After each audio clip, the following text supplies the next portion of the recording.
Hola chicos, habiendo visto la estructura del género Lisavirus de la rabia, estamos en condiciones de explicar el ciclo infeccioso. Lo primero que ocurre en todo el ciclo infeccioso es la entrada. La entrada se va a producir gracias a la proteína de fusión. La proteína de fusión es la G. La G veíamos que tenía importantes funciones antigénicas. Las 400 proteínas triméricas, las proteínas G, lo que hacen es unirse al receptor de la acetilcolina o también al receptor de la fosfatidilserina. Lo cual no es muy de extrañar, ya que este virus es un virus pantrópico, es decir, que infecta todo tipo de estructuras. Este género infecta, esta familia infecta todo tipo de estructuras. La proteína de fusión es de la clase 3, es decir, que no se parten dos dímeros, actúa con una disminución cuando baja el pH y lo que hace es fusionarse con las membranas endosómicas, a la vez que se produce una alteración conformacional de esta proteína de fusión. Entonces, con el pH bajo entra el endosoma y de la ribonucleoproteína se libera la nucleocáside y queda desnudo el ARN, como vamos a ver aquí. El ARN negativo monocatenario. Esta es la fusión que hemos explicado aquí, cómo a pH bajo se alteraba conformacionalmente la proteína, no se partía, se producía una malformación conformacional, se unía al receptor de la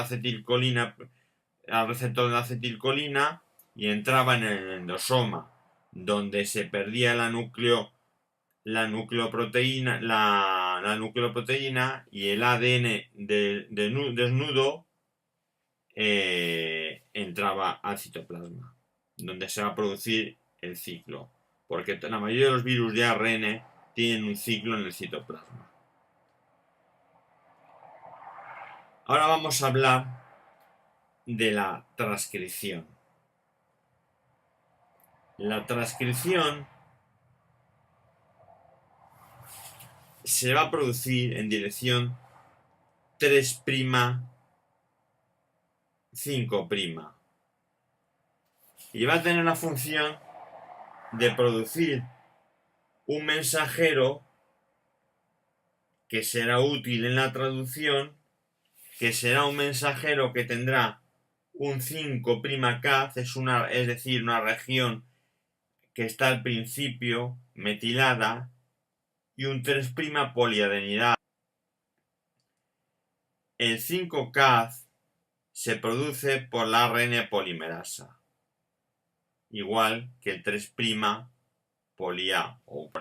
Cada mensajero tiene que tener su 5'Cas y su cola polia, pero en las regiones intergénicas solo existen 7 uracilos.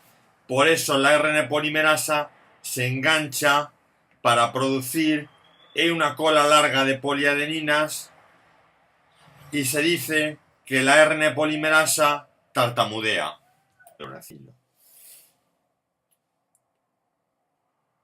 La polimerasa es la proteína L, que ya la hemos visto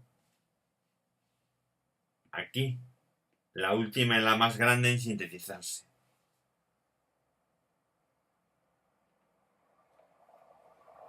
Y tiene una proteína auxiliar que es una proteína fosforilada. Existen dos rondas de transcripción. una al principio de la replicación y otra después de la replicación. Cuando se han producido muchos moldes en la replicación, se produce con más fuerza la transcripción. Bien, una vez que se produce la transcripción del ARN mensajero, el paso siguiente es la síntesis de proteínas. Y por este orden se va a producir primero la N. Este es el gen de la nucleocáside. Por este orden la proteína auxiliar fosforilasa.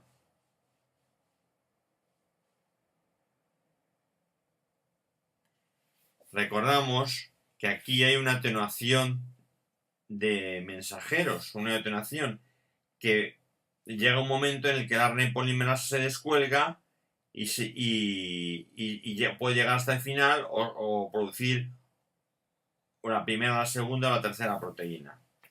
La siguiente proteína, como vemos aquí, es la proteína de la matriz. En la estructura veíamos cuál era la proteína de la matriz, aunque ahora lo vamos a repasar. Después se producía la G, que era la glucoproteína que intervenía en la fusión con el receptor de la acetilcolina y tenía acciones antigénicas. Esta proteína se va a procesar de distinta forma, no solo en los ribosomas, sino en el retículo endoplásmico y en el Golgi.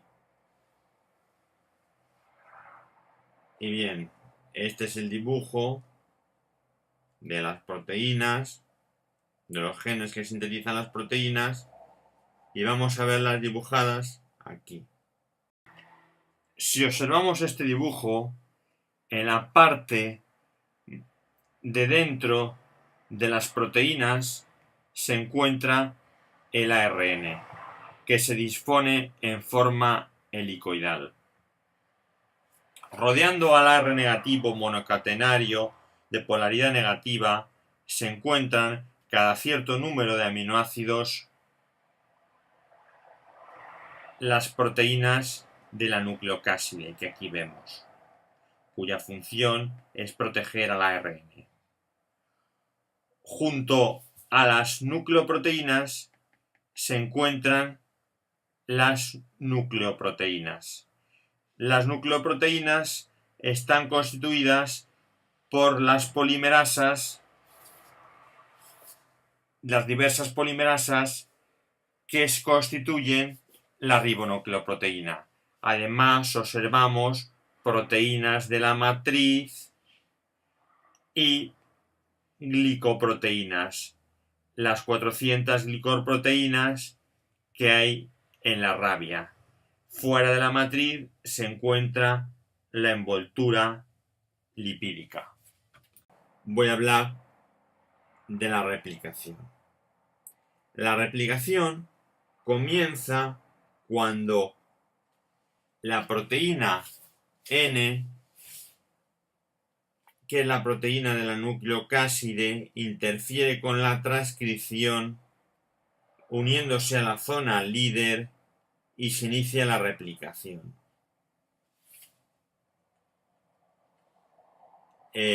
ARN antigenómico y sobre todo el genómico, que es más importante, el ARN negativo monocatenario, que se produce 50 veces porque tiene una función más importante que la de producir RN mensajeros para la traducción. Por fin, en cuanto al ensamblaje y salida del virus de la rabia, el ARN monocatenario negativo de polaridad negativa va a unirse a la nucleocáside, que están las nucleocásides presentes cada ciertos aminoácidos, cada ciertas bases. Esto se une estas a las polimerasas y todo esto constituye la ribonucleoproteína. La matriz se va a combinar con la ribonucleoproteína, como aquí vemos.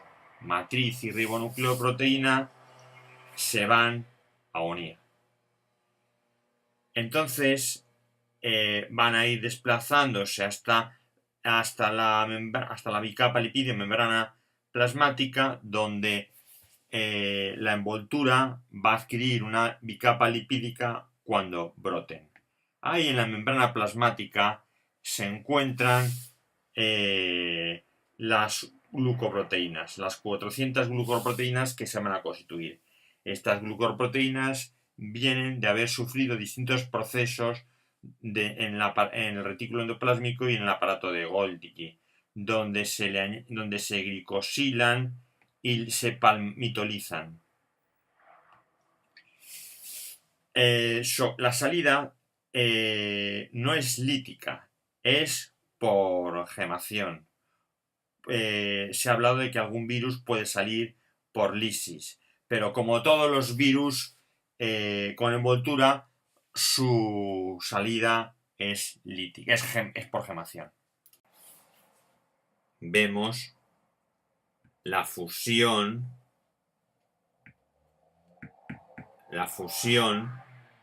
con los receptores de acetilcolina, el desnudamiento de la nucleoproteína para que quede libre el ARN monocatenario negativo. Aquí se produce la transcripción con sus CAF y sus poliadianinas. Se va a producir la traducción, y cuando se produzca la traducción ya habrá suficientes proteínas, ARN polimerasas y nucleoproteína de la que hemos hablado, para que se produzca la replicación. Finalmente se producirá el ensamblaje con la salida de todas estas proteínas y de la proteína G, que son las que están en la superficie. La característica más definitoria para definir la familia Rhabdoviridae es la de atenuación. Y con atenuación nos referimos a que el ARN polimerasa durante la transcripción se va enganchando y parándose en las respectivas zonas intergénicas, que cada vez son más largas, por lo que puede llegar hasta la L, la polimerasa, o solo llegar hasta la N o a cualquiera de ellas. Hay que destacar de este fenómeno de atenuación que la zona intergénica más grande es la que hay entre la G y la L, por lo que la que menos se formará con la atenuación es la polimerasa. Si este vídeo os ha gustado, podéis darle a me gusta, compartir y seguirme en más vídeos que tengo de esta y otras materias. Muchas gracias.